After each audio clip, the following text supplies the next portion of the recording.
We haven't seen Tesla's earnings figures from Q1 of this year yet, but we have seen their delivery numbers, and we do know that Tesla is one of the very, very few electric car companies which can actually make a profit from the sale of electric cars. Now, a report has claimed Tesla made secret deals with miners that have allowed them to avoid the nickel crisis and continue to make record profits. Hello, my friends. Welcome to the channel. I'm the Electric Viking. My name is Sam Evans. Great to have you here. Welcome to all the new subscribers. Welcome back, everyone else.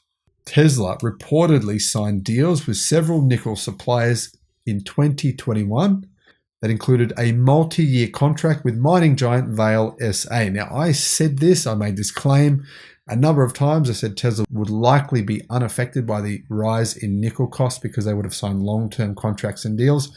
Well, turns out this appears to have been correct. Now, Dan from Inside EVs says that the Russian invasion of Ukraine has had a tremendous effect over the supply of nickel, a critical ingredient in EV batteries. That is, of course, unless you're BYD and you don't need nickel, or one of many Chinese electric car companies who are now pivoting towards using LFP batteries. With Russia being one of the world's biggest producers of nickel, 17% of global capacity of Class 1 nickel comes from Russia. Prices tripled over 2 days in mid-March when it became clear that the military operation started on February 24 would be a long one. The price has come down a bit since, but nickel is currently trading at about 35% higher than before the invasion at the London Metal Exchange. The nickel crisis continues to affect many electric vehicle manufacturers, but not Tesla, apparently. Well, one thing to remember is a lot of Tesla's vehicles now, a very growing percentage, use LFP batteries, which is a big advantage for the company.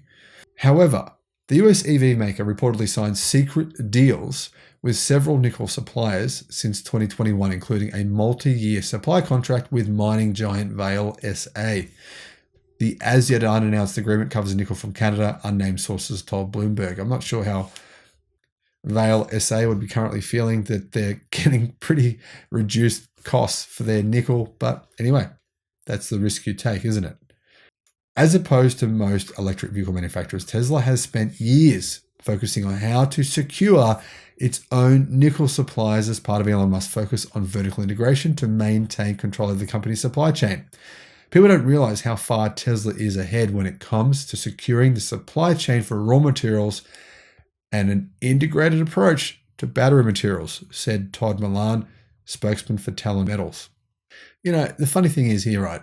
Tesla have been criticized pretty heavily by the naysayers, by mainstream media for their vertical integration approach, right? They have.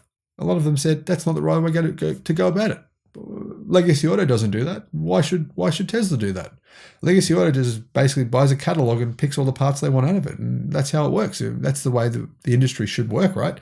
Tesla's Elon Musk is taking big risks here. There's big risks doing this whole vertical integration thing. It's not going to work. Well, yeah, he's smarter than us. That is a reality that I think people need to face who critique Elon Musk. And don't get me wrong, you don't have to like the guy, but you at least have to admit he's one step ahead of the game. While the Brazil-based miner, Vale SA from Brazil, didn't comment on its agreement with Tesla, it did say it plans to increase its sales to the EV market by 30 to 40% from only 5% today. I'm going to guess that 5% comes from one company. Besides the deal with Vale, Tesla has several other contracts with nickel mining companies, all forged over the last year. It seems as though they predicted this would happen. In January, the EV maker committed to buy 75,000 metric tons of nickel concentrate from a project being developed in Minnesota by Talon Metals Corporation. Early agreements are with the world's biggest mining company, BHP Group, for material for nickel from Australia and the operators of a nickel mine in New Caledonia, which agreed to a supply contract with Tesla last year as well. Now, Musk said that nickel supply was the company's biggest concern as it boosts production of batteries. So one of the ways they're trying to get around this issue is by using manganese in their batteries as well. Then they can displace some of the nickel needed. Well, another way they're trying to get around it is by using lithium iron phosphate batteries, of course. Now, Musk is right to be worried as demand for nickel in the battery sector is expected to rise to 1.5 million tonnes in 2030 from 400,000 tonnes this year, according to Bloomberg NEF. On an earnings call 2 years ago, Musk urged mining companies to produce more nickel. He basically begged them, actually. Please, mine more nickel. Tesla will give you a giant contract for a long period of time if you mine nickel efficiently and in an environmentally sensitive way. Nickel is a key component for the cathodes of lithium ternary batteries, not lithium iron phosphate batteries. Tesla uses nickel-based chemistries for its longer-range models. Now, as I've said numerous times, that will change in the future. LFP battery chemistries are dramatically improving. In the future, there will be no advantage to ternary batteries, none that I can see. If you're an engineer and you know better than me, let me know in the comment section below. Now, interestingly, once the Tesla haters learned about this secret deal that Tesla made, they're now criticizing it by saying it wasn't secret, or I don't know, it shouldn't have been secret, or I don't know. I mean, where do these guys get off on? I don't understand the negativity around Tesla. It really doesn't make sense to me. Can someone let me know in the comments below, why is there so much negativity and hate around the Tesla brand? Why are there so many people who feel the need to criticize things that Tesla do, even if they're positive? Now, clearly, this was a good decision from the company, not just this decision. They've clearly made a number of decisions that have been the best decisions to have made over the last couple of years. They've obviously been able to avoid this massive chip shortage, as have, like I've said, Chinese EV manufacturers as well.